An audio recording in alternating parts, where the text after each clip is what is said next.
Wir sind live.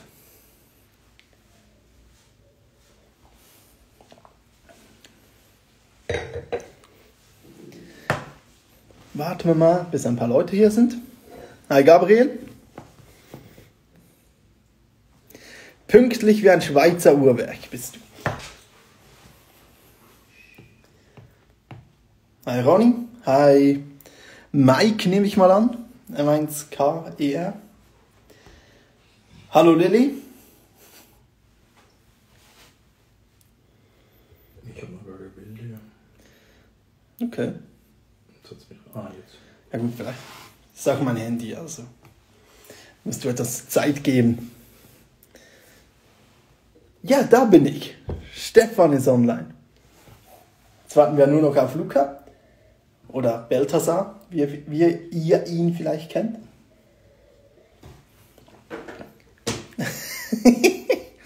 Das ist auch die einzige richtige Art und Weise, Lilly. Man isst Spaghetti mit Messer und Gabel. And Luca is online. And let's add him in.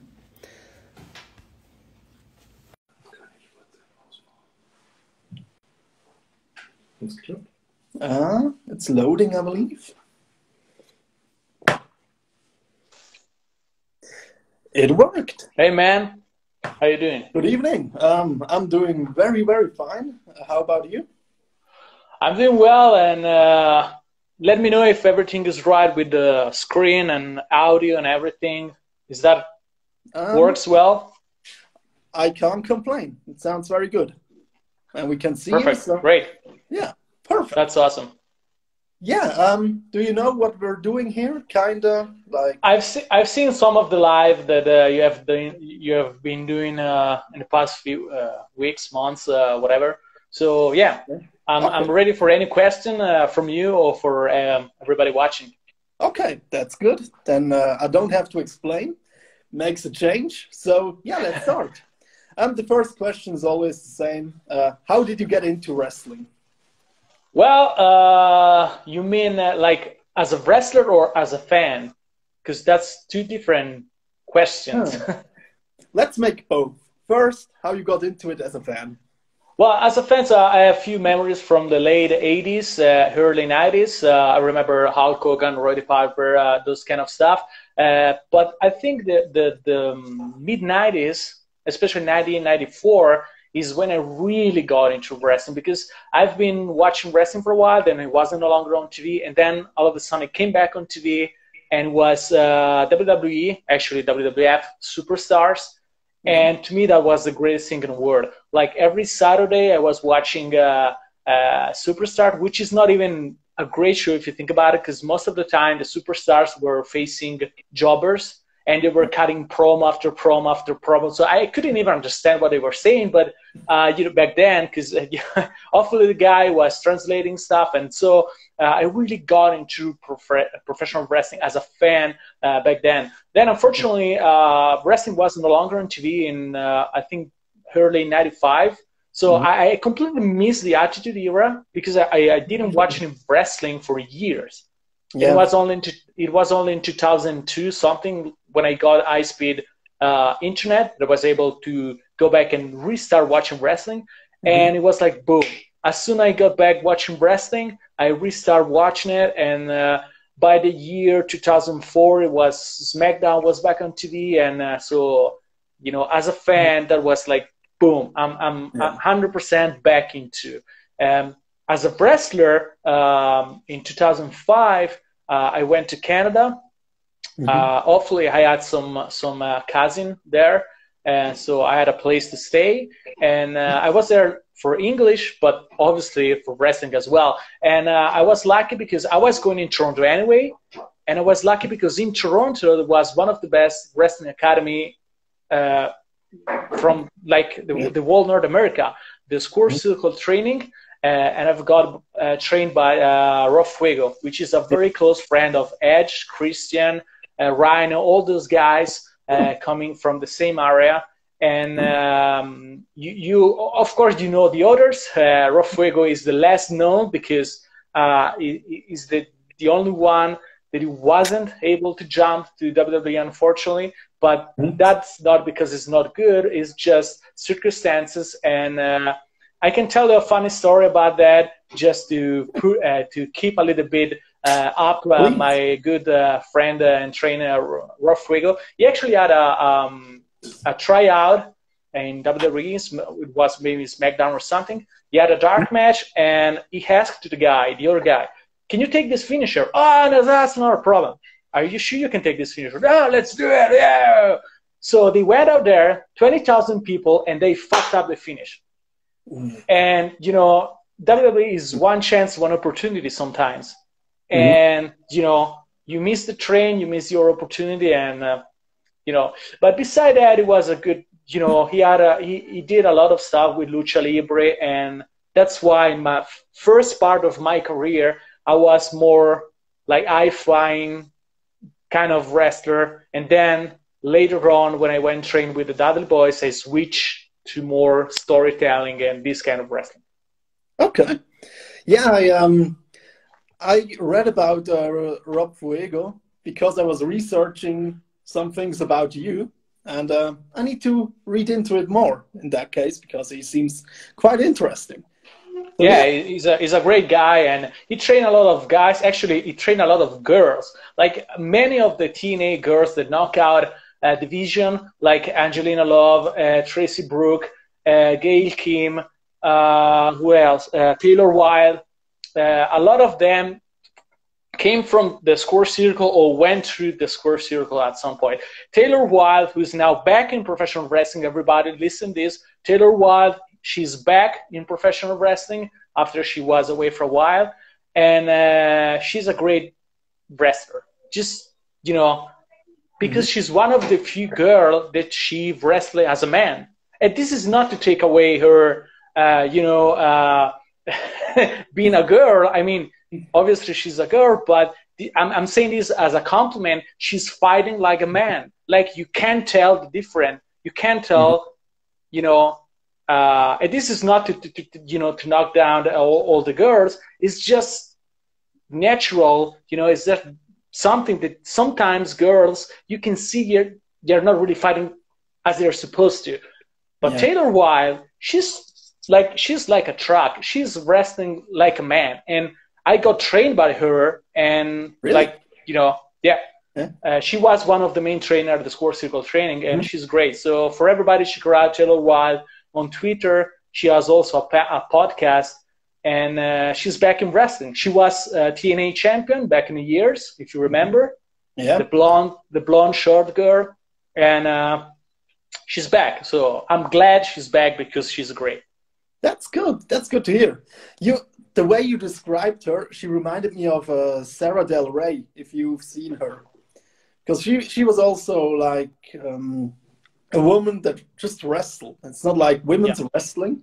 In today's time, it's not that big of a problem anymore. But back in the day, when I started watching, it was just, I don't know, bra and panties matches. And that was just not good. By the way. That you know, that's kind of disrespectful to the girls, I think. Because that's just like, okay, you can wrestle, you're going to do this kind of bullshit. But they can wrestle. Like, probably the amount of girls that can wrestle well as the guys, like if you statistically, but those who can, they really can. Like those girls that can go, you can tell they can go, you know, and there's no different from the man division. That's what makes it special. So yeah, definitely. Let's move on a little bit because you destroyed a question of mine already. The question was who trained you, but question ruined. No. Well, actually, let me tell about that because that's an interesting question as well. So Rob Fuego was the first guy that trained me, but then unfortunately I was there a short time. I wasn't there enough. And so when I came back to Europe, I started wrestling, but I wasn't ready for it. I mean, I had great knowledge in technique and the moves and everything, but, you know, wrestling is not about moves. It's about storytelling. And that's something that I was missing because I wasn't there enough to learn that. I had to go somewhere else. Actually, I planned to go back in Canada, but then I've been told by Tracy Brooke, if you wanna, because I also wanted to go to the States, you know, just to visit a different country. She told me, if you wanna go to the States, you need to go to the Dudleys, go to those guys.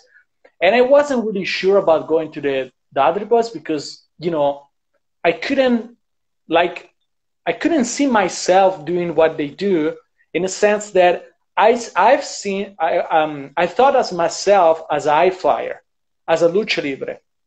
I couldn't understand how can they train me in that way.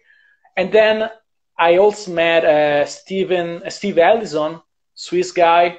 Now he's retired, but I think most of the wrestling fans in Switzerland, they know Steve Ellison. He was there before me. He told me, you need to go there because it doesn't matter what your style, they're gonna teach you, you know, wrestling how it's supposed to be, like pro wrestling, not you know, whatever. And so when I got to Orlando, Baba and Devon, they checked me out and they said, you know something, you can keep the moves, you can keep the technique, forget everything else. For everything else, you need to start over because you need to learn how to tell a story. You need to learn how to, you know, make the crowd being interesting in what you do. And so the ring psychology, that's why I've learned in those 6 months in Orlando, Florida with the Dudley Boys.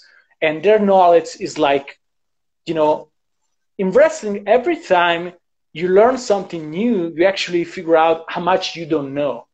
It's like, okay, I've learned this, but holy shit, there's a ton of shit that I don't know. Yeah. And, you know, it's like, I thought I knew what I'm doing, but I'm actually have no idea what I'm doing. If you watch my matches back in those days, like technique is great, moves are great, storytelling, there is no storytelling. Like there is no psychology. And I'm the first one to tell you that. You know, I even wrote a book about that. Make the first step in the right direction, available for free on my website, Beltazar.com, is a book that I brought to the guys that wants to get in pro wrestling, not to make the same mistake that I made, which is like thinking that it's all about the moves, which is not, because wrestling, it is not about the moves. Mm-hmm. It's when you do it and it makes sense to do that specific move.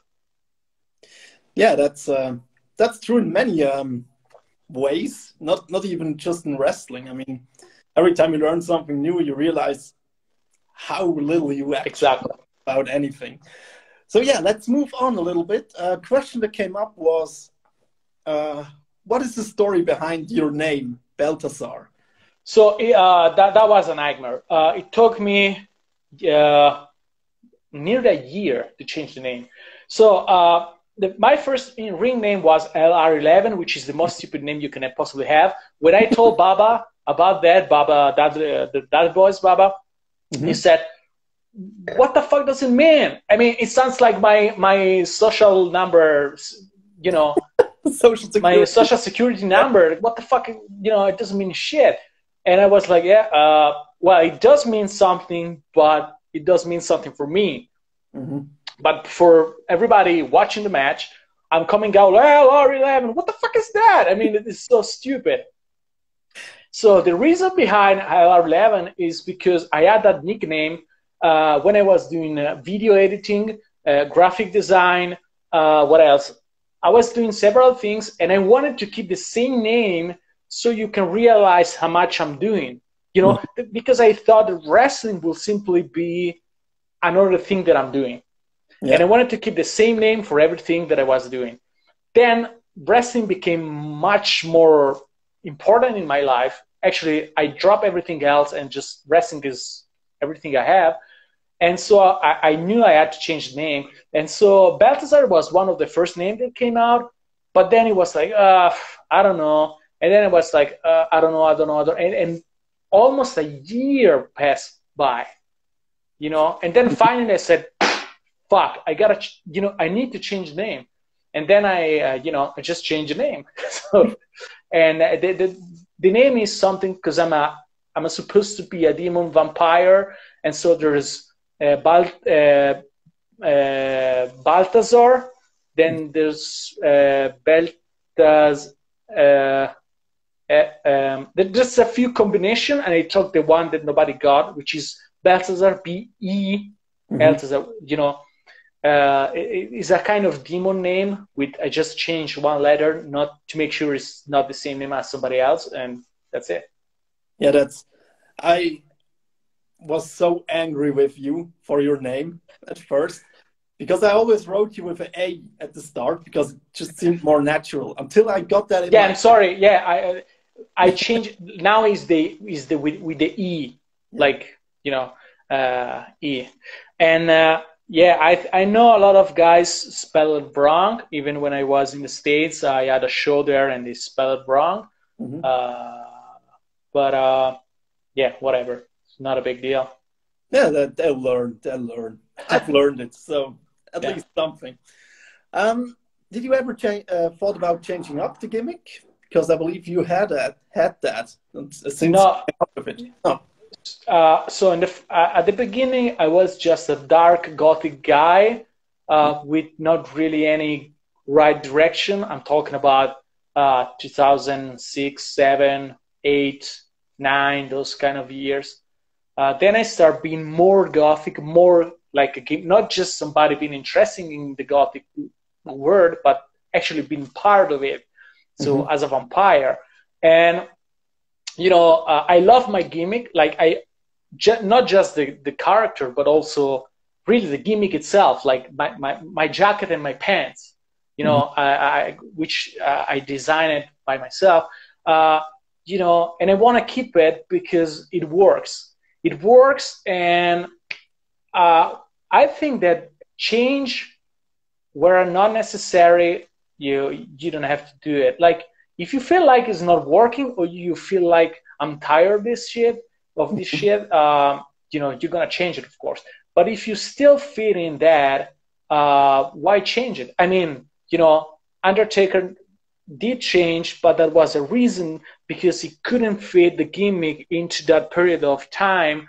So and then that's a TV product, and that's, you know, top level. At my level, I feel like Beltazar always works somehow. The only thing that I really changed is that as a bad guy, as a heel, I used to be more like, you know, like gothic vampire, more, you know, serious and not really talking much. But that doesn't work in the indie. That works on TV because everybody know who you are, and you're not really working the crowd as, you know, top level like WWE and those kind of event. But at our level, you must work the crowd. So you can't have a gimmick that doesn't talk. You need to talk. And I know as a vampire, it's kind of strange when you go like, shut the fuck up, you know, because you're more supposed to go like this to the crowd. But, you know, you need to get the crowd into the match. In order to get the crowd into the match, in order to boo you as a heel, or in order to cheer for you as a babyface, you need to communicate with the crowd. And sometimes you can do it all with your body language, but it's way much easier and works much better when you talk. So when I'm wrestling in Lugano, my hometown, I'm more Luca Rosconi than Beltazar in a way, because I'm going like, dai Lugano, andiamo. It's more, I'm more myself, because I did the Beltazar gimmick in 2012 and 2014, the first show that I promoted here in South Switzerland, but it doesn't work because they see you and you go like this, you know, and it doesn't really work as a babyface. I mean, if you're the Undertaker, top level, top superstar, 70,000 people in the arena, that works because they know who you are and you have all the promo TV behind you. But if you're just in an indie show, man, you gotta work the crowd. Because most of the time they have no fucking idea who you are. So you need to establish who you are as a babyface. You need to get the crowd behind you. You need to give them a reason to cheer for you. Otherwise, they don't care. It's not, if you go like, come on, boys, that's not enough. I mean, you really got to get the crowd behind you. So as a babyface, you got to do your shine, you got to boom, boom, boom, do your stuff and get the crowd behind you. And you know, you need to talk. You need to be, you can't really be Beltazar, the gimmick that I will play if I was in WWE. You see what I'm saying? So it's two different level, two different way to approach the gimmick that you play. Yeah, you have to be active to get reactions from the crowd. Yeah, definitely. Yeah, but let's move on a little bit. We're coming to Pro Wrestling Live Events, your promotion, in a minute. Yeah. But first, we go to these guys, SWE. And the first question that always comes up is, do you have any funny or memorable moments with WWE, SWE, like that you can remember? Funny story? Funny or memorable? What? Well, memorable, let me think. Well, to me, just to be part of it is great because I've seen a lot of guys from outside, which is, that's a booking decision. I can't complain about that. But, if you're the Swiss Wrestling Entertainment, it makes more sense if you have Swiss guys on your show.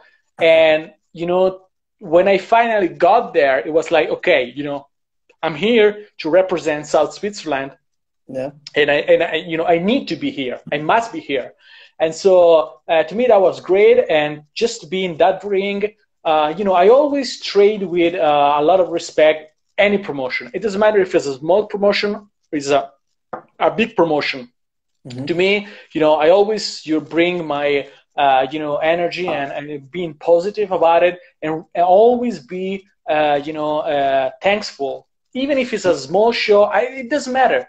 You got booked. That means that somebody that is spending money to promote you, to give you time in his show. So he's investing in you. And that's a great feeling because somebody is actually trusting you to go out there and do what you do best. And so just being there is great. And beside that, there's always something crazy going on backstage, and some of the things maybe it's better not to tell on Instagram. Actually, some funny stuff that happened. I think it was last show that we had. I parked my car in an area that you are not supposed to park. And I thought, these motherfuckers are going to remove my car. Mm-hmm. I'm pretty sure it's going to happen. So the day after, I couldn't remember where the fuck I parked my car because I parked in the night. So now it's day. Everything is different. So I'm looking for my car. And I couldn't find my car. And I thought, these fucking motherfuckers from Bern, they took my fucking car. And I told the guys, I told Red Scorpion, Nico, and Crean, whatever was my car. I said, guys, they took my car. and I actually called you, Stefan. Hi, how you doing? I called you, and it was, Stefan, they took my fucking car. And you were like, what do you mean they took your car? And I said, and then at the end, I finally found my car, which was in another line. But I was so scared, I was like, these motherfuckers took my car. Because, in South Switzerland is a bit different than North Switzerland. In North Switzerland, if they tell you can't park here, you better not park there. Yeah. Luca, every time when we have these Instagram live stream interviews, I have a run-in and tell some funny stories out of the past. And that was exactly the story I want to tell. It was so funny. Live at that moment, it was absolutely not funny when you called me and said your car. No, it wasn't funny because there was a big sign, do not park here if you don't live here. It's like, you have been looking for this, you son of a bitch, now we're taking your car. And so then I thought they saw his tag car is from Ticino, so we're going to take this car, motherfucker. So, but now you definitely don't live here. But now if I'm here, I can tell something else. I want to say something about you. I'm very often got asked about the guys coming from Switzerland, the wrestlers are coming out of Switzerland. And everyone knows, if you talk, who is the famous guy coming out of Switzerland? That's Claudio, who is working for the WWE. Who is actually a guy everyone knows? That's Oliver Carter, because he's working for NXT. If someone asked me who is the biggest talent in Switzerland, or was the biggest talent, it was for me always Dennis, if someone asks me who is the big guy and working everywhere, taking names, that's Drake Destroyer. But when someone asks me who is the most professional guy in Switzerland, that belongs to talking to a promoter, talking to the other wrestlers, how you train your guys, how you promote and how you organize your shows. If someone asks me who is the most professional guy in Switzerland, that's always you. Thank you. Appreciate it. That's really my opinion, and I'm also telling this to two people. Thank you, Stefan. I gotta thank you too, because a couple of years ago we had something going on here in Lugano, and I couldn't use my wrestling ring for several reasons. And you saved my ass because you came down. You both came down from Bern all over to set up a ring there and have the event. The ride, it was a hell of a ride because we had a trailer which is not combinable, let's say, with the ring. And we stopped on the highway at least 30 times because we checked everything. It was also a really funny story. Oh, yeah. So the next running gag is to salute on our guest. So Luca, hopefully we can do shows again in a couple of months. Yeah. Cheers. Cheers on you, Luca. Cheers, Luca. What are you drinking? What are you drinking? I have no idea. Cappuccino, it seems like. Stefan always just puts any sort of alcohol in front of me, and I just chuck it. Well, check it out. I'm actually drinking Broken City beer. These are the guys from Lugano, Switzerland, and these guys are great. They have been sponsoring Pro Wrestling Live events several times, so check it out, Broken City. Check out their website. They can also shipping from everywhere. So great artisanal. Artisanal is that what you say in English? Yeah. Homemade. It's not really homemade. Like, it's professional, but like it's a small place. They make beer, and that's great. So keep going. Next question. Yeah, one question though about the beer. That's the beer that you have at your shows, right? Yes. Yeah, that's awesome. I remember because I was there when you did the Halloween Rumble. I believe that was Pro Wrestling 7 live in Lugano. Yeah, great show. But yeah, let's continue with the SWE questions. Some promotion. Yeah, there is. That's the beer of my show with my logo, with all the show's logo. That's Broken City beer. That's great. Awesome one. Yeah. Awesome one. So let's go. Let's keep going. Yeah. Okay. Yeah, a question that came up was, is there a difference between the fans in Ticino? Yeah, and the German-speaking fans? Yeah, of course. I think in South Switzerland we are more easy to work as a crowd. We're more. We like more to get involved, and you can see the same thing if you watch an ice hockey game, for example, or a soccer game. If you watch the fan is way much more involved in South Switzerland than North Switzerland.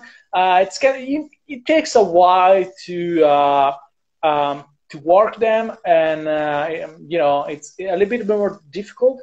But then when they get into the character, when they get into the wrestler or the match they're watching, then they become they make noise as well. But like in South Switzerland, it doesn't take in Italy.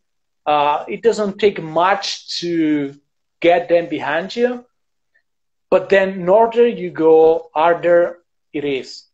It's just a cultural things, I guess. So especially when they don't know you, they don't know who you are. It's kind of hard to get them behind you.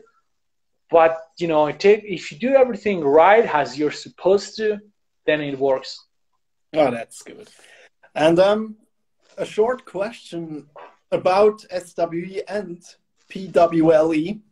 Do you think it's possible to do a combined show with SWE anytime in the future? Yes, it's possible. We must do, because otherwise we especially with now this pandemic, there is no other way to do it. I mean, I'm gonna have my shows in Lugano, you're probably going to have your shows in Bern, but anywhere else, if we need to go anywhere else, we need to work together, because otherwise we can't make it. So, you know, this is something I've been looking for years. And in other countries like Italy, for example, that never works. Like 90% of the time it doesn't work, because I don't know why they hate each other. They don't want to work each other. You know, it's always like big competition, but it's, you know, between nothing, because, you know, they're all small promotion. So it doesn't make any fucking sense that I'm trying to go against you. So it makes more sense that we work together. And I've been working with other guys in the past somehow, or like helping promoting and doing stuff like that. And so I'm open to everybody. I would like to work more with you guys, or the Delemont guys, or whoever wants to do some, you know, serious business. That, you know, let's do it. Yeah, yeah. I mean, especially in Switzerland or in Italy. I mean, we're really small in comparison to the population. So yeah, why not combine forces for like a show or something like that? It's always depend the kind of wrestling that you want to promote. You know, to me, in Switzerland, I think we should promote just wrestling. You know, let's start with wrestling. Now you have your own project that works. That's great. But if you want to go anywhere else, I think we need to start from the ground. Just let's promote wrestling. You know, whoever is gonna step in the ring, it doesn't really matter, as far he knows what he does. So let's have a good show that it brings wrestling around Switzerland. And, you know, we need to make people understand wrestling is not bullshit. Wrestling is something very entertainment, very serious. It's not a joke. It's something that could really work. And it's going to take a while. It's going to take years. But we're going to make it if we work together. Someday we're going to have, you know, we will be able to have more shows all around Switzerland. Yeah, hopefully. But yeah, we talked enough about SWE, because there were some questions about PWLE and some questions of Stefan and mine as well, because, I mean, you're a promoter as well, so that's really interesting. I love that stuff. So yeah, the first question that came from a fan was, who are the biggest talents in your school that you could recommend to other companies? Maybe a talent scout, who knows? Well, I think the best guy that I had was Blue Fox, but unfortunately, for several reasons, he now decided to take a break, and that's not specifically related to the pandemic. It's related more on he's in general interesting in wrestling, and there's something I want to talk about that later, which is, you know, how to keep interest in wrestling, because yeah, I'm gonna talk about that later. I think the other guys are equal great. I mean, I now have three great guys. I have Raptor, which is more brawling kind of guy. He's a good heel. You know, he knows how to work the crowd. You know, he's a good heel. Then I have Crean, which is a good babyface with the mask. He does all the flips and all the lucha libre things. And then I have Anarchy Gates, which is something in between. He knows how to jump around, but he also knows how to mat wrestling, because he has an MMA background, and he knows how to work the crowd. So all the three guys that I have right now ready to go are good, and I recommend them to everybody, of course. Go back to what I want to talk about, is that it happened then at some point, and this happened to everybody, at some point, the wrestling that is now in TV is no longer interesting for you, because wrestling changed. I'm talking about WWE, of course. Wrestling changed, okay? So if you got into wrestling in the mid-2000s, of course you're not going to like what is going today. And as me, getting into wrestling in the mid-90s, I'm definitely not like what's going on today. But, you know, you need to, if you don't like what's going on today, instead just saying, well, you know, fuck it. Maybe you need to go back in what you really liked back in the days. Like, you fell in love in wrestling in 2005, then go back in 2005. Now with WWE Network, you can go back, rewatch all those pay-per-views, go back and watch those things to give yourself more, you know, how can I say, like, go back and love wrestling, you know. And sometimes you just go like, you know, I'm kind of tired of this, but you need something to, you know, make you understand, hey, pro wrestling is the greatest thing in the fucking world. And every time you lose it, you need to go back in time, like I'm doing. I'm watching wrestling almost every day, but I'm watching 90s wrestling. I'm watching 80s wrestling, you know, 90s wrestling as a fan to, you know, get my memories as a fan. And I'm watching old school stuff, NWA, AWA, Mid-South, Smoky Man, whatever, to get me back into loving behind the scene pro wrestling. I mean, the art of pro wrestling. So watching Ric Flair, watching all those guys back in the days, you know, that gives me, you know, energy to keep going and going. Because if I'm watching what's going on in wrestling today, I'm not saying that it's necessarily bad, but from my perspective, I'm not interested at all in what's going on today. I can't watch more than 10 minutes of WWE nowadays, but not because the guys are bad, but just because I'm not interested at all in what's going on today. Yeah. So I need to go back in time, watching old school time. And last thing before next question, you know, I remember around 2009, 2010, when I really start understanding wrestling at the deep level. I remember watching a match between Paul Orndorff and Roddy Piper. It was some 80s match.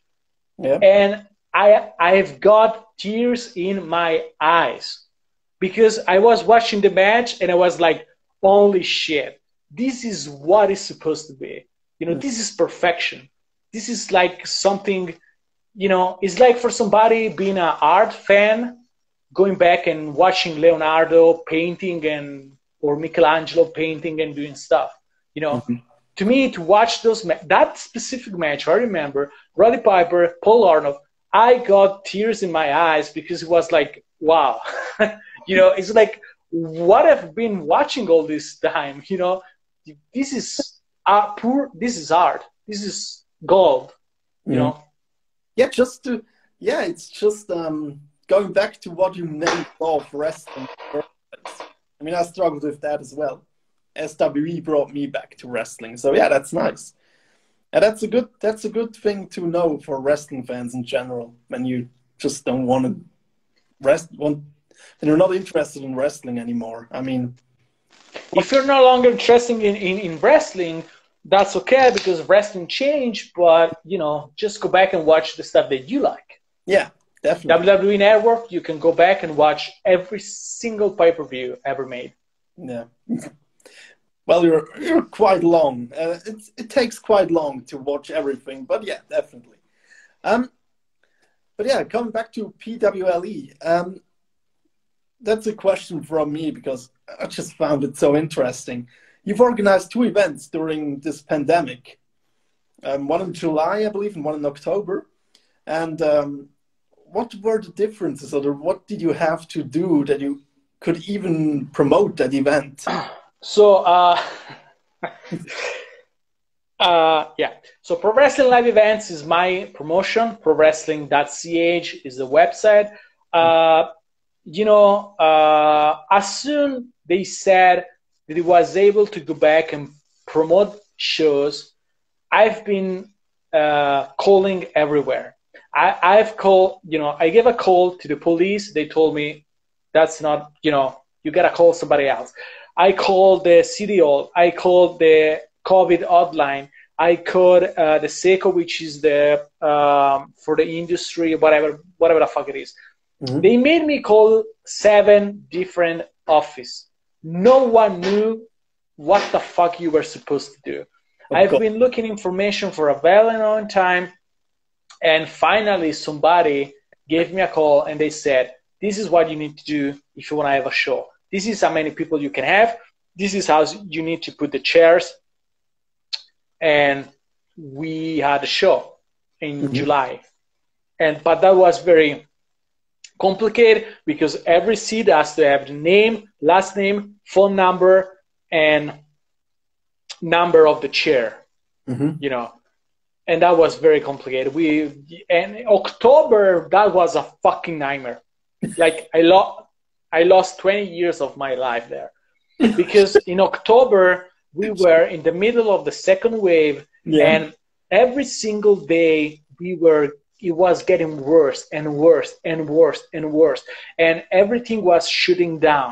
All events were canceled, and you know, we made it just 3 days after I had a show. How you say, like a sport with a full contact sport was no longer allowed. So we made it just in time for 3 days to have the show. And that was a nightmare because the rules were changing every week.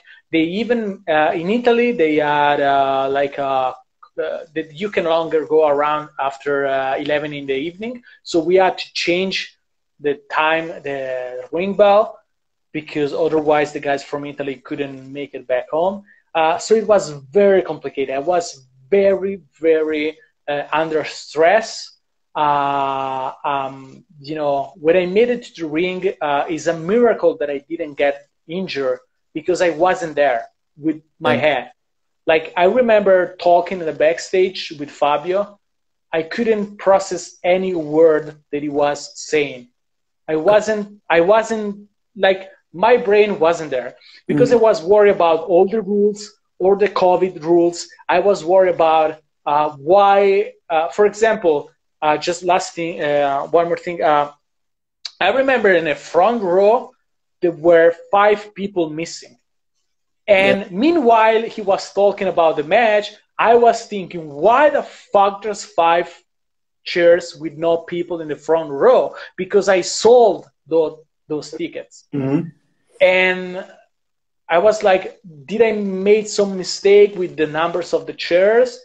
Did somebody fucked up at the entrance? Did something went wrong with the pre-selling? So, like, how the fuck are you gonna wrestle like that? So when I finally got into the ring, I was like, Jesus fucking Christ, I'm gonna die tonight. And hopefully, thanks to Fabio, you know, everything was, at least we didn't get hurt. So the match is available on Pro Wrestling Live Events YouTube account. You can watch over 70 matches for free, and you can also find this match, me versus Fabio Ferrara. Okay, we'll link that, or at least I'll watch it. Or I think we'll link it as well, because with that backstory, I need to see that. Just to see how stressed you look in the ring as well. So yeah. You know, if you remember, and this is a secret that I shouldn't say, but yeah, whatever. At the beginning of the match, the 3rd rope fell down. You were there. Were you there? Yes, you were there. In the last show, remember? Steffen was there. I couldn't make it, sadly. I was planning to come. So I cut it out. So it's not available in the video, but the 3rd rope fell down in the very beginning of the match. No. And that was a nightmare because that never happened before. Mm-hmm. Never happened before. And I was like, what else is going to go wrong? Because you need to understand, in this week, first of all, in the 10 days before the show, I couldn't do anything. I had to stay in the home because if I will go anywhere, I may have the quarantine to do. Oh. Can you imagine the day before the show, they calling you, hey, Luca, you need to be in a quarantine because you have been in contact with somebody with COVID. Oh, so I had to isolate myself for 10 days before the show. And beside that, every day somebody texts me, I can't make it. I don't want to be there. It's too risky. You know, every day something went wrong. Oh, God. every single fucking day. So when we finally made it to the show, when I finally made it to my match, of course, the third rope has to fall down. Well, if it can And when it happened, I thought, now shoot me. Just set me on fire. Whatever, what else? What else could possibly go wrong? And I was scared during the match. I was scared that we were getting injured. Because at that point, the only thing left that can happen to my life was that I get injured.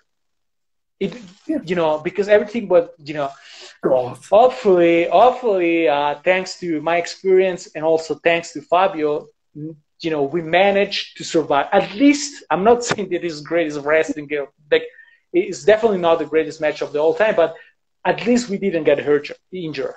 Because with everything that was going in my mind is a miracle. If I didn't have 15 years of experience, I will never survive that match. Yeah. I'm a bit scared now to ask the next question. But is there already a new show planned? We're gonna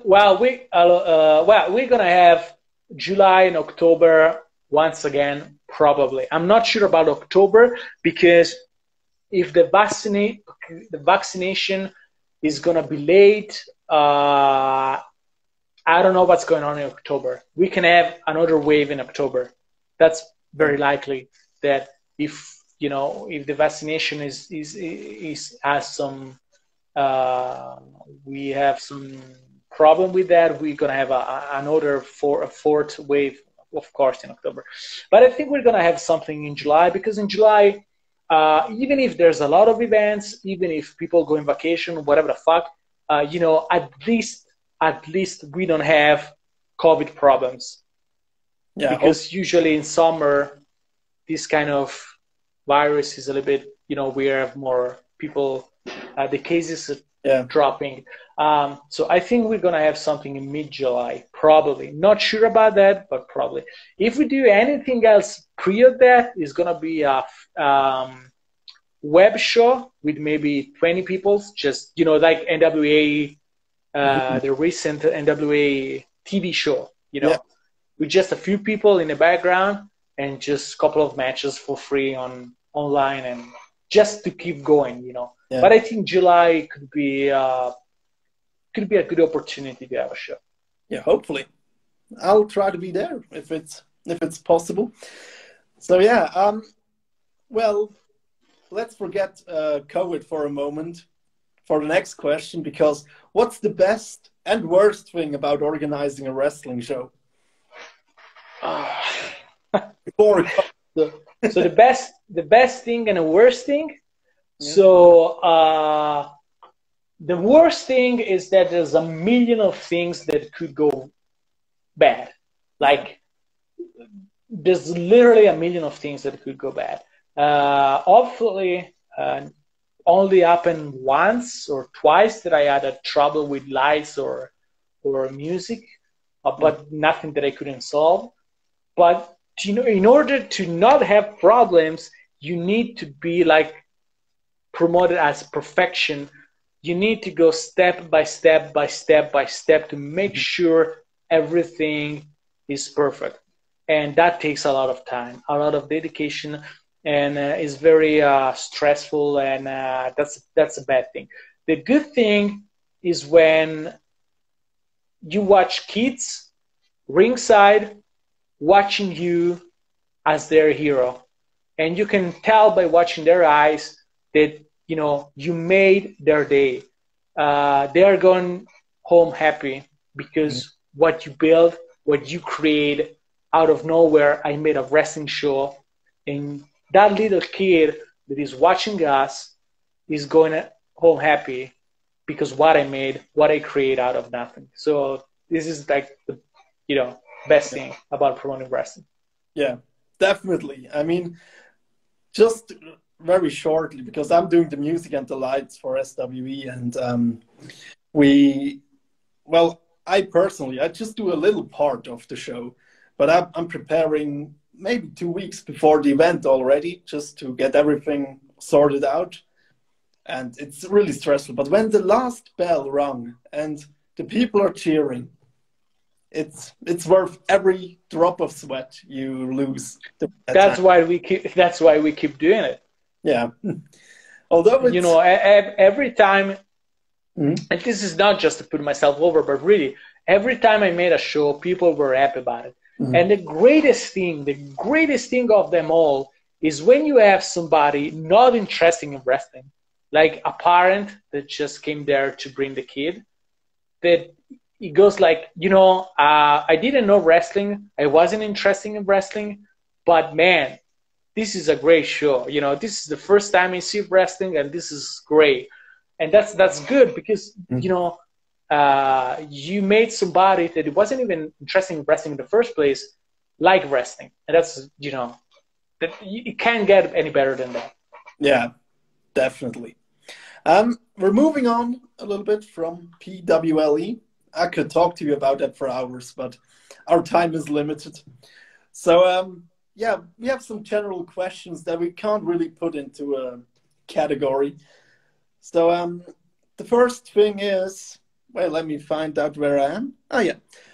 What are the most important qualities that someone must bring when he tries to start his wrestling career?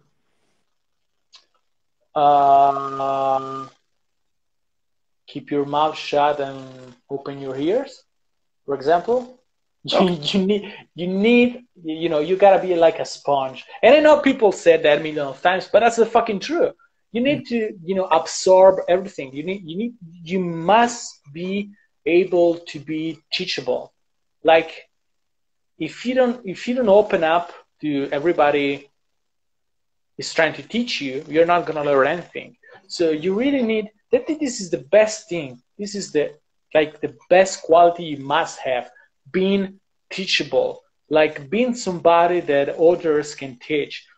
Otherwise, you're not gonna learn anything. And also, you need never, ever, ever think that you already know everything, because you definitely you don't know shit. You know, like when you think you're here, you're probably here. Okay, so and I'm the first one to admit it. You know, I'm learning every single day, and I'm learning for everybody, from the guys that are up there, from the guys who's down there. You know, I'm always open. If somebody has a good idea when we plan a match, like, you know, why not? You know, you must be able to learn from everybody, and that's you know. Of course, you gotta be athletic. Of course, you gotta be smart. You need to be smart, but most of all, you must be teachable in order to learn for everyone you're gonna meet in your career. Okay. Yeah, that's a good advice. Then I don't have any segues between these questions. Family and wrestling, because we know you have a kid. How difficult is it to combine them both? Well, you know, it's very hard because wrestling, especially if you're a promoter, it takes every drop of your energy, especially if you want to do it at, I'm not saying at high level, but if you want to do it professionally, you know, if you want to do it like if it's your job, even if it's not, because of course, except for WWE, All Elite and those big companies, it's not your job. It's a side job, but you must do it as it is your job. So it takes a lot of energy, it takes a lot of dedication, and sometimes it's hard to combine that with family, especially when, you know, when you're promoting an event, the few weeks before the event, I've got no time for everybody, for anything. Like, it's really hard to keep, you know, giving time to the kid, giving time to your wife or whatever it is, and it's hard. At a professional level, it's even worse.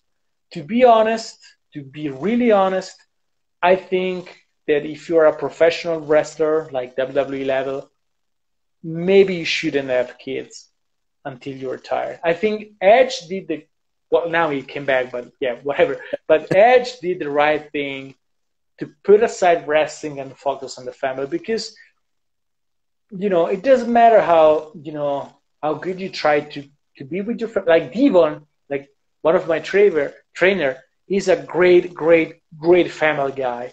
But if you are away from home 5 out of 7, it doesn't matter how good you are, you're not there for your kids. It doesn't matter how good you are in those 2 days that you have with them. For 5 days out of 7, you're not there. And for example, Devon, I can feel that his kids love him and respect him. So probably he was really good in those 2 days out of 7 that he was home. But other than, it's most of the guys, they're not really happy with their parents being wrestlers. Yeah. Because they were not there. And, a lot of guys coming from wrestling family, they end up not having a good life, or like you can tell that something was missing in their life, and they're kind of angry with their father, maybe because he was a wrestler or mother or whatever. Mm-hmm. Yeah, and how do you say that? Don't care. What would your reaction be when your kid would come to you and just say, "Hey, Dad, I want to be a wrestler"? Perfect impression. Well, if it does happen, I'll be happy. What is hard is if he's not interested. That's the hard part. When you realize, like, my father was a great soccer player, and I don't like soccer. And I never thought about it until I became a wrestler and I became a father. And then now I understand. If my kid is going to tell me that he doesn't like wrestling, that's going to be heavy on me. Yeah. And so now I realize how maybe heavy was my not interest in soccer was to my father. Mm-hmm. When you realize that, you go like, well, I did play soccer for a while, but, it wasn't my thing. I could be a good goalie because you can fly around like a wrestler. But elbow drop. He saved. Yeah, exactly. Yeah, you go out to get the ball. Oh my God! With the JR in the background. Yeah. Yeah, that's it. And well, about the kid, I think the kid is going to sleep right now. Maybe I should go to say good night, or can you give me like 30 seconds just to say good night to my kid? Of course. Of course. 30 seconds, I'll do that. Es geht gleich weiter. Luca muss schnell seinem Kind gute Nacht. Sensationell.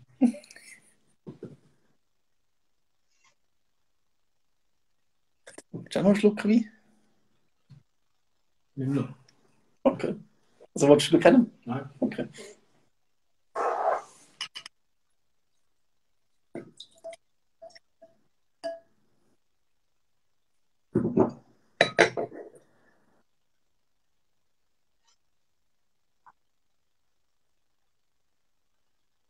Gut, als nächstes kommt ein Award. Mal schauen, wer hier noch online ist. Hi, Buddy. Falls du noch da bist, ich sehe nicht, wenn jemand geht, ich sehe nur, wenn jemand dazukommt.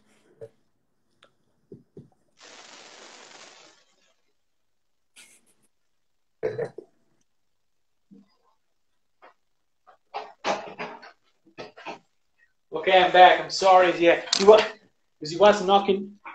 He was knocking the door, so. So I apologize to everybody watching. So it just took a while, a few seconds to say good night. So next question. Keep going. Is anybody? Well, wait, I forgot something. Entschuldigung für alle SWE-Fans, aber meine Deutsch, es ist nicht gut. So, ich spreche Englisch, weil meine Englisch, es ist besser als meine Deutsch. So, ich habe Deutsch in der Schule gelernt, aber es ist scheiße, total scheiße. So, es ist immer besser sprechen Englisch oder Italienisch, aber du verstehst nicht Italienisch, so ist better English. Nein. So we keep speak English. Yeah, English would be better. I'm horrible. Yeah, I only spoke German in the army when I was a sergeant in a Swiss army, so I had to speak German, but I only knew like a sentence, like a ready-made sentence. So I had no idea what I was saying. I was just, yeah, whatever. Yeah, but your German is awesome. I don't think so. I really don't think so at all. The accent is probably not there. Yeah. Because you need to focus if you want to do the accent. Like, so wenn du Deutsch willst sprechen, du musst den Akzent probieren, ja. So, ich bin aus Bern, ja, aus der Schweiz natürlich. So, ich spreche Deutsch und Schweizerdeutsch auch. Kein Problem. So. Oh man, I can only say pizza margarita in Italian. Che cazzo vuoi? Okay. So. I can't do anything else. Yeah. But we're almost at the end. We always do a little quick fire round where we have 10 questions that you have to answer. Like, I'll show you with the first one. AEW or WWE? WWF. Stefan's giving the thumbs up, so I can't accept that. No, of course. Singles or tag team wrestling? Well, it depends on the contest. I love tag team wrestling. I think is the most underrated division in professional wrestling. Tag team should be main event, but it's not. To me, to fit my character, my gimmick, I think single is better, but I'm always up for a tag. Okay. This is not a question to choose, but a dream opponent of yours. They're still alive? They're still wrestling? Anything. I mean, it can be, I don't know. I can't come up with a name. It can be Stefan, for example. No. Well, there's a lot of dream matches, but I would like to have a time machine and go back and wrestling. Everybody from Shawn Michaels, Bret Hart, even if Ric Flair, even if they're much bigger than me. But those are the guys that I would like to step in the ring with once in a while, but they're gone. Kurt Angle is another one. But there's so many, even, It's nowadays, I don't know because I'm not watching nowadays wrestling. I have no idea what's Cesaro, Claudio. I mean, boom, there. Claudio is my favorite guy. Like the only stuff that I'm watching nowadays is Claudio. Whatever is going on around him, because I'm behind him 200%. And Claudio is great. I met him a couple of times. Claudio is great. So let's say Claudio Castagnoli. Okay. Hope Cesaro. That happened. Vacation on the beach or in the mountains? Mountain, of course. I hate the beach. I don't like. I like the one. Croatia is great, but other than that, mountains forever. That's a real Swiss answer. I like that. Twitter, Facebook, or Instagram? I use Facebook. I like it more, even if I'm kind of tired of it. Yeah, Facebook. Okay. This question I will change a bit. Normally we ask wrestling in the 90s or today, but I'll ask you wrestling in the 80s or the 90s. To make it harder. Son of a bitch. I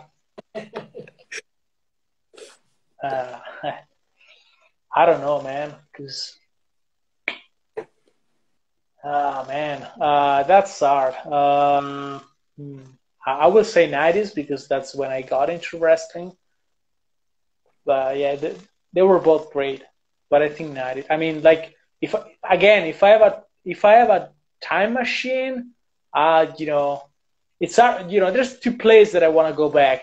It's WrestleMania 3, you know, Hulk Hogan against the Red Giant, just to feel those fucking 100,000 people screaming. Oh yeah.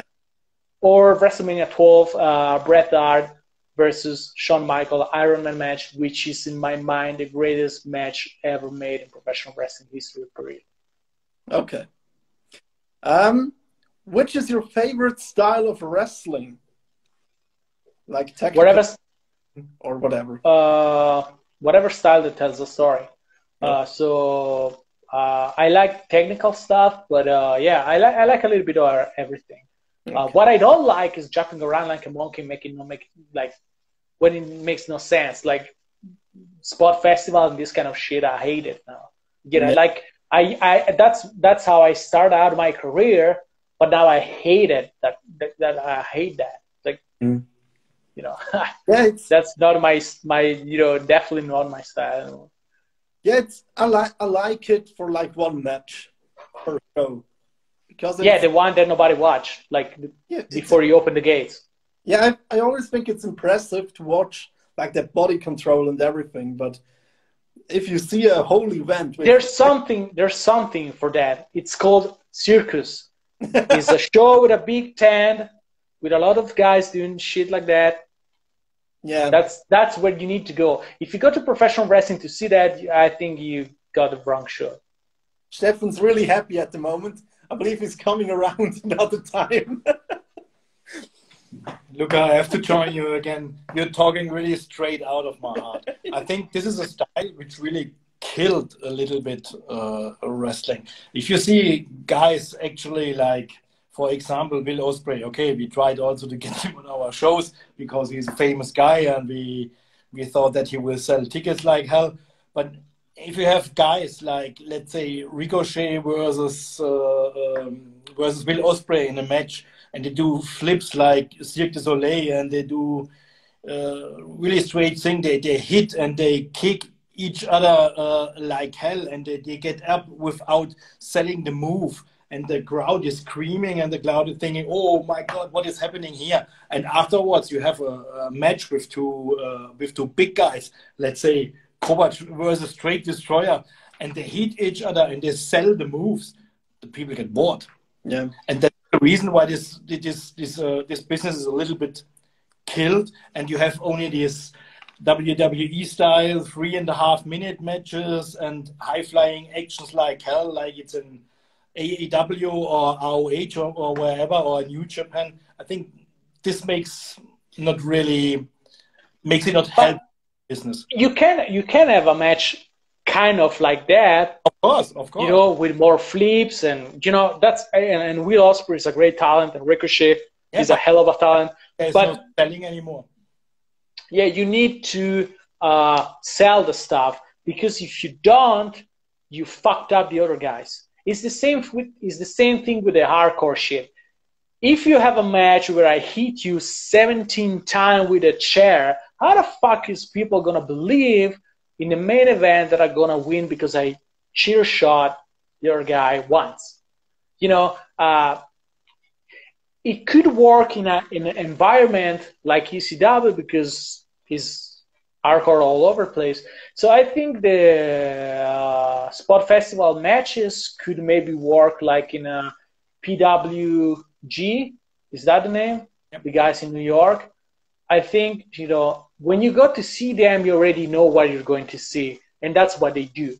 Okay? We do flips. We don't tell story. We do flips. So, you know, that's their style. I don't like it, but that's their style. But at least, because this is important, at least the guys that does all the flips, at least they're an athlete. At least they look like legit athletes. The worst thing in the world is the bullshit hardcore guys. That's worse than everything else. Because when you watch somebody out of shape, just doing hardcore shit, and they do hardcore shit to fit the missing talent that they don't have. That's just ridiculous. And there's a lot of company doing this crap that is just backyard, is not even resting. And that's what I really hate. So I don't like flip matches, but at least they look legit. They look like athlete. But when it comes about hardcore bullshit, and I'm not just hardcore in general, but just hardcore bullshit, with two fat asses out of shape, eating each other, like for real, by the way, 20 times. That's, the art, this is very important, guys. The art of wrestling is fake it.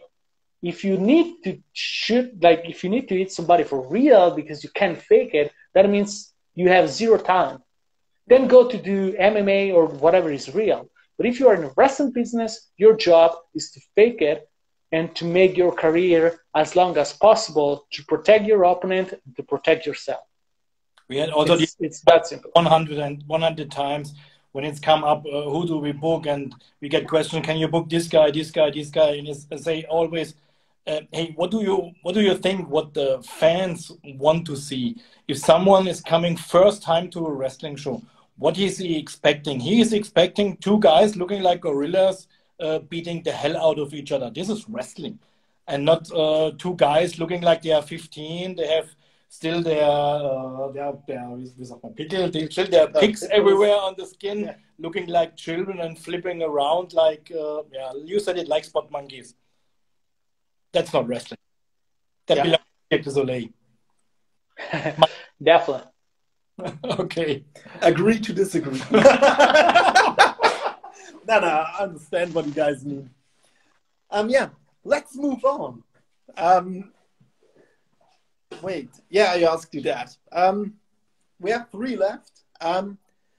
What do you like the most? Being a wrestler, a promoter, or a trainer?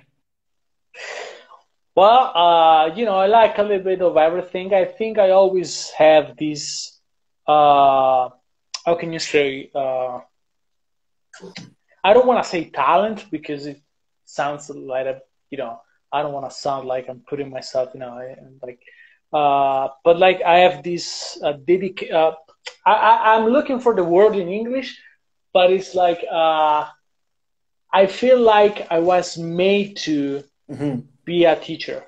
Yeah. I don't know if I can, because I've been doing that like also in the army because I was a surgeon. And that's the first time I realized, I have this way to make people do things.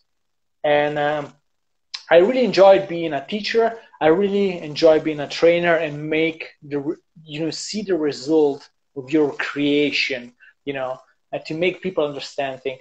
Also, I like being a wrestling, of course, and being a promoter is really hard, but it's really like what's keep going. Yeah. As a promoter, you can create, to be honest, to be a really good promoter, you shouldn't be a wrestler. Because when you are a wrestler and a promoter, there's some stuff that get harder. Like, for example, I'm wrestler and promoter because I had no other choice, because I'm the only one here in South Switzerland. But, it's hard to tell the other people what to do, and then you have to step in the ring as well. And if you made a mistake, it's hard to tell them you made you see what I'm saying? It's like if you're being a trainer or a soccer team and you're also playing. Yeah, that's true. That's true. Yeah, I mean, you can, if you're a former WWE guys, it works because nobody's gonna say anything about you because you have been a star. But like for myself, I always have a lot of pressure on my shoulders because when I step in the ring, if I made a mistake, it's like, hey, this fucking guy just told me to do that and he's not doing it. I mean, you lose credibility. Yeah. So it's really hard, and I had a lot of pressure of my shoulders every single time I step in the ring in my show, because I need not to make the same mistakes that I'm telling the other people not to do, and that's really hard. That's really hard and nearly impossible because everybody makes mistakes. So I enjoy being a promoter, but it's really hard when you also a wrestler. And then you end up in like I'm the hometown hero, so I need to go over because I'm the hometown hero. But as a promoter, it looks like you're a mark because you're putting yourself over. So I'm not putting myself over because, like, if when I need to lose, I lose. I mean, when I need to lose, I lose. But it's really hard. Like somebody from outside go like, well, this fucking Mark is putting himself over. But I'm not putting myself over. I'm putting Beltazar over because Beltazar is the hometown hero, and that's the guy that people wants to see win. I book myself, not really myself. I book Belthazar to win that Royal Rumble because he's the hometown hero, and I want people to go home happy because their hero won the Royal Rumble. You see what I'm saying? Yeah. It's not real, but I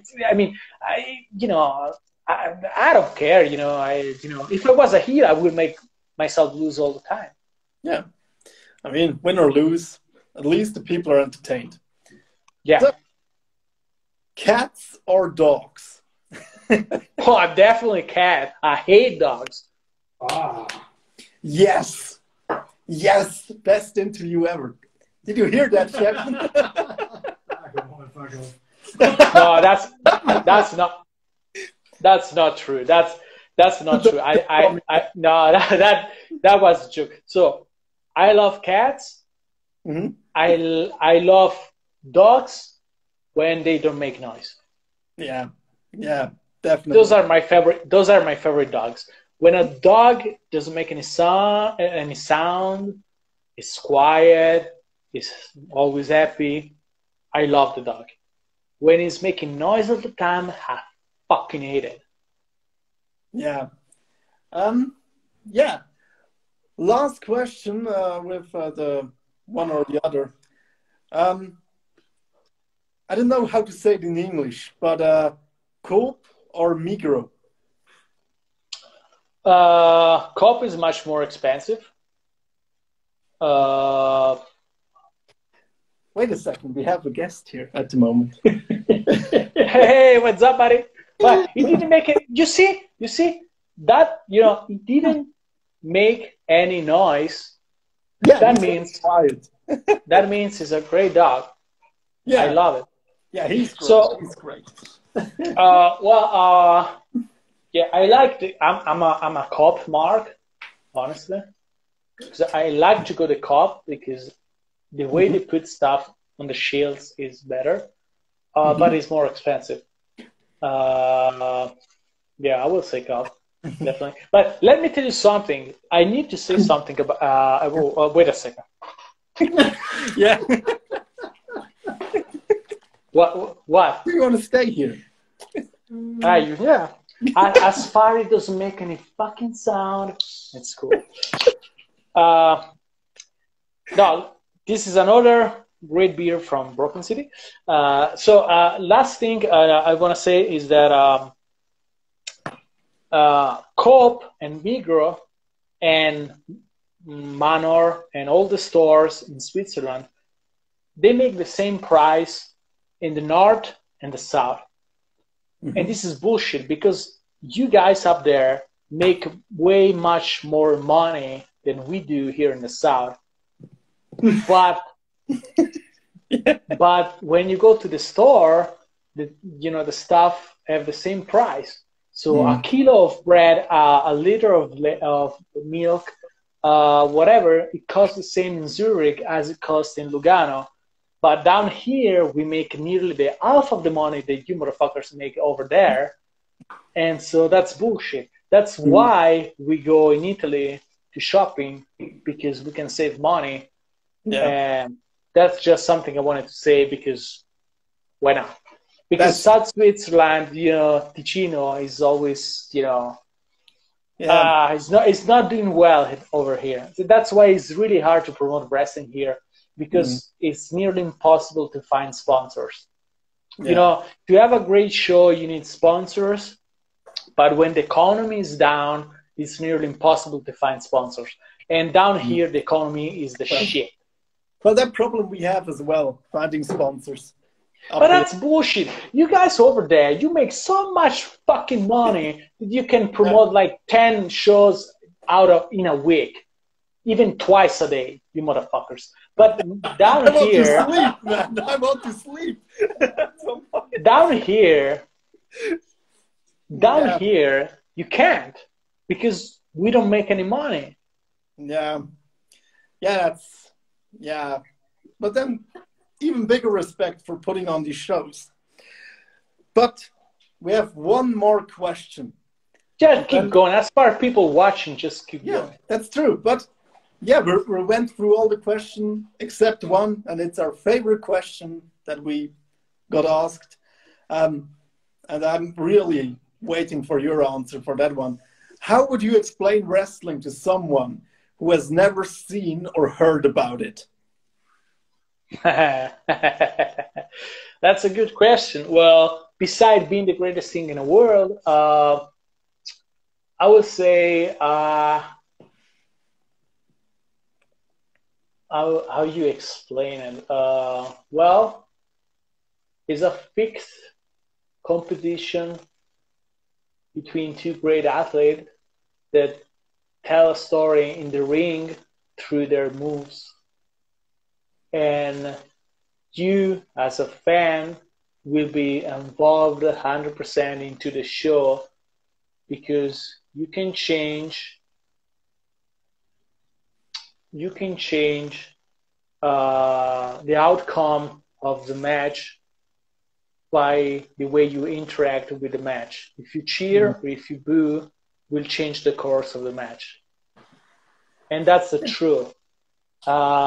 It's the truth when you know how to do it. If you plan everything, it's like a theater, is not wrestling. Yeah. So, for everybody out there who wants to be a pro wrestling, do not plan everything. Because if you plan everything and you're not listening, that's not pro wrestling. Yeah. That's theater. Not to take anything away of theater, but I'm just saying, you know, pro wrestling, it has to have a connection with the crowd, because that's what makes pro wrestling so different, so more great than everything else in the planet Earth. It's because the fan have the chance to change the match. Yeah. If they cheer, that's, you know, if they cheer and you listen, you will change things in the match and foul them, or at least make them believe that you foul them. But you know, it's very important to make the people feel like they're part of the show, because they are. You know, this is the biggest difference between ice hockey, soccer, any other sport, and pro wrestling. When you go to see an ice hockey game, you cheer your team, but at the end of the day, you can't really change the game. I mean, you can a little bit, like if you're really behind your team, come on, you may change a little bit, but if the other team is better, is always gonna win. Better, yeah. But in wrestling, you know, the way you cheer, the way you boo, it could really change the way the match. Like, I can have the same fucking match every single night in a different city, and every time is a different match if you know how to do it. And that's the beauty of wrestling. Is really to not to plan everything, but go like, hey, let's see how this crowd react to what we do. Yeah. You know, that's great, because, you know, and then you work them as they think they work you, and you just, you know, you change the match reacting to what they do. I don't know if that makes sense, because maybe that's a little bit too deep for somebody watching, like, from outside or as a fan. But that's really what's going on in professional wrestling. Professional wrestling is unique because of that. It's a little bit more like circus. Circus, in that way, is much more like wrestling, because you interact with the crowd. It's not you doing your thing every single night the same. Every single night is different in wrestling, because the crowd is different, people is different, and the crowd matters. Oh yeah, you fucking right. The crowd matters. Definitely. Definitely. You need to make them feel like they're part of the show. That's absolutely, the most important thing. They need to go home with the feeling that, you won because they cheer for you. And, and wrestling, let me tell you something. Wrestling, everybody. Some people from outside go like, well, wrestling is fake, whatever. But, it doesn't matter, because it's like when you go to see a magic show, of course, the people is not going to disappear for real. But for just that hour, 2 hours, whatever, you just forget about it. You just go like, okay, let's pretend. In your brain, you go like, let's pretend this is real. And, I'm a huge Shawn Michaels fan. And every single time I rewatched the Hell in a Cell 2002, when he won the title after he has been retired, and he came back and he won the title in 2002. Yeah. I've got tears in my eyes, even if it's fake, and I know it's fake. But, it's like, you get into the match, and you go like, man, and that's the greatest thing. Or even if you, like I was talking about, Andre the Giant against Hulk Hogan, when he does the power slam, and you feel those 97 or 93, whatever the fuck, 93,000 people screaming, and they know it's fake. They, even if back in the day, they kind of don't know everything, what's going on, but, they kind of know it was fake. They were screaming anyway, because it doesn't matter if it's fake. You don't know how it's going to end. Even if it's fake, you don't know how it's going to end. So they go like, ah! And that power slam with 93,000 people screaming, every time you watch that with the volume, high volume, like, that's beautiful. That's beautiful. That makes like, wow, there's 93,000 people screaming for something fake, and they know it's fake, but they're screaming anyway. And that's why professional wrestling is the greatest thing in the world. And and now it makes me angry that I can't fucking step in the ring. That's definitely a problem. But I believe that couldn't be a better way to end this live stream. Sorry for cutting you a bit short there, but wait a second. 1.5 hours. Wait a second. Pro Wrestling AT one. I didn't understand. What? What? Yeah, Pro Wrestling AT wrote, I heard that magicians are using fake virgins for their tricks. What magicians are you watching? That's a bit, Fake virgin. Why should it be virgin in the first place? No clue. Wait a second. I wanted to ask you, did you read any comments, or you just fucking pretending not to watch them? No, I was reading them. Well, I didn't, because I couldn't see shit from here. Let me see. What the fuck, dude? Who brought what the fuck, dude? That was with the dogs. Whatever. As far as they don't make noise, it's fine. The crowd matters. Yeah, I already read that. Sven Bere Jungfrau. What the fuck is that? What? Keine Ahnung, wie der Trick auf English is. Levitating virgin. That's just I don't know. I don't know how to say it in English. Sorry. Yeah, well. Yeah. So for everybody, if you have one last question, go ahead.